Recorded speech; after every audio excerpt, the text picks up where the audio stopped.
এখন কিন্তু বাজারে প্রচুর পরিমাণে কাঁচা আম পাওয়া যাচ্ছে। আর এই কাঁচা আম কিন্তু বিভিন্ন ধরনের আচার তৈরি করে সারা বছরের জন্য সংরক্ষণ করে রাখা যায়। আমি তো প্রতি বছরই চেষ্টা করি কাঁচা আম দিয়ে বিভিন্ন ধরনের আচার, আমসত্ত্ব এগুলো তৈরি করার জন্য। আমি কিন্তু অলরেডি টক আচারের ভিডিওটা আপনাদের সাথে শেয়ার করেছি। তবে আজকে মিষ্টি আচার আর আমসত্ত্বের ভিডিওটা আপনাদের সাথে শেয়ার করছি। আশা করছি সম্পূর্ণ ভিডিওটা আপনাদের অনেক বেশি ভালো লাগবে। আর এদিকে হচ্ছে আমাদের গ্রামের বাড়ি থেকে বেশ অনেকগুলো কাঁচা আম আনা হয়েছে। আমের সাইজগুলো কিন্তু অনেক বড় বড় ছিল। তো আজকে হচ্ছে এই আমগুলো দিয়েই আমি আমসত্ত্ব আর মিষ্টি আচার তৈরি করব। তো একসাথেই হচ্ছে মিষ্টি আচার এবং আমসত্ত্বর জন্য কেটে নিচ্ছিলাম আমগুলো। প্রথমেই হচ্ছে আমি মিষ্টি আচারের জন্য আমগুলো কেটে নিচ্ছি। প্রথমবার ভেবেছিলাম যে আটি সহই আমি মিষ্টি আচারগুলো তৈরি করব, তবে আটিগুলো অনেক বেশি শক্ত হয়ে গিয়েছিল। আসলে গ্রামের আমগুলো কিন্তু আটি হয়ে গিয়েছে, আর শহরে যে ভ্যানের মধ্যে আমগুলো বিক্রি করে সেগুলো কিন্তু এতটাও শক্ত হয়নি, মানে আটিই হয়নি। তো যাই হোক, আমি হচ্ছে একটু মোটা মোটা সাইজের করে হচ্ছে আমগুলোকে কেটে নিচ্ছিলাম। একটা আম থেকে হচ্ছে আমি 6টা টুকরো করে কেটেছি। আর এগুলো রোদে শুকানোর পর কিন্তু অনেকটাই চিকন হয়ে যাবে। তো এই তো আটি সহ কাটতে অনেক বেশি কষ্ট হচ্ছিল, তাই হচ্ছে আটি ছাড়াই আমি 6টা টুকরো করে আমগুলোকে কেটে নিয়েছি।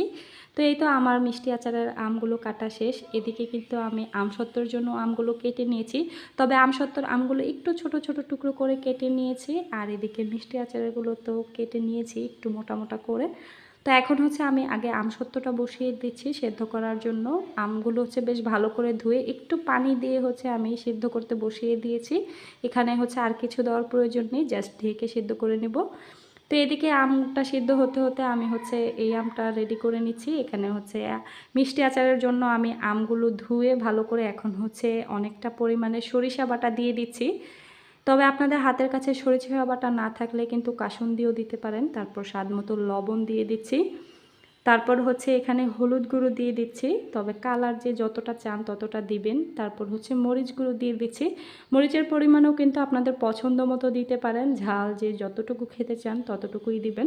তো এখন হচ্ছে সবগুলো মশলার সাথে আমগুলো বেশ ভালো করে হচ্ছে আমি মেখে নিচ্ছি। এভাবে ভালো করে হাত দিয়ে মেখে তারপর হচ্ছে এগুলোকে রোদে শুকাতে হবে।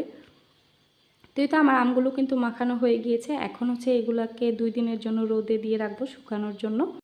এদিকে আমার আমসত্ত্বর জন্যও কিন্তু আমটা বেশ ভালো করে সেদ্ধ করা হয়ে গিয়েছে। এখন হচ্ছে এটাকে আমি চুলা থেকে নামিয়ে ঠান্ডা করে নিব। ঠান্ডা করে তারপর হচ্ছে এদিকে এরকম একটা স্ট্রেনারের উপরে নিয়ে আমি হচ্ছে আমগুলোকে বেশ ভালো করে চেলে নিব। আমগুলোর মধ্যে কিন্তু অনেক পরিমাণে আঁশ আছে, যেহেতু এগুলো দেশি আম, আর দেশি আমের মধ্যে কিন্তু অনেক পরিমাণে আঁশ থাকে। তাই এভাবে ভালো করে হচ্ছে স্ট্রেনার দিয়ে হচ্ছে ছেঁকে নিতে হবে, তাহলে আমের আঁশটা হচ্ছে বের হয়ে যাবে। তো এটা এভাবে করে হচ্ছে সবগুলো আম আমি এভাবে ছেঁকে নিচ্ছি। আমার সবগুলো আম কিন্তু ছেঁকে নেওয়া হয়ে গিয়েছে। এখন হচ্ছে এগুলোকে আমি একটা কড়াইতে দিয়ে দিচ্ছি। তো সম্পূর্ণ আমটাই হচ্ছে আমি এরকম একটা কড়াইতে দিয়ে দিচ্ছি।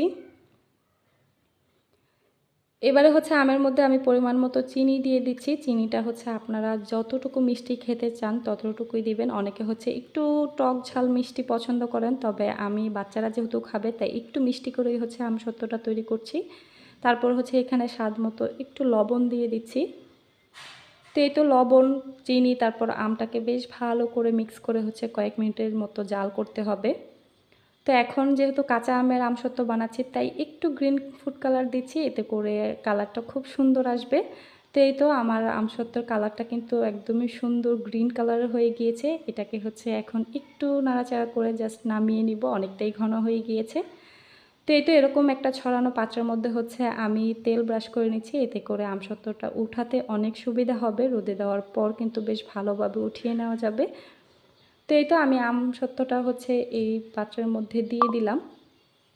এবারে বেশ ভালো করে হচ্ছে আমি একটু ছড়িয়ে দিচ্ছি, সব দিকে যেন সমান থাকে।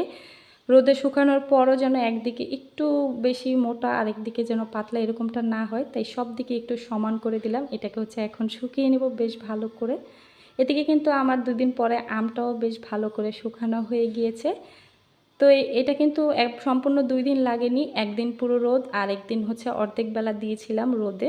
তো এরকমটা শুকানোর পর হচ্ছে আমি আচারটা তৈরি করে নিচ্ছি। এখানে হচ্ছে আমি 1 কাপের মতো সরিষার তেল দিয়েছি, তারপর হচ্ছে আমগুলোকে দিয়ে দিলাম।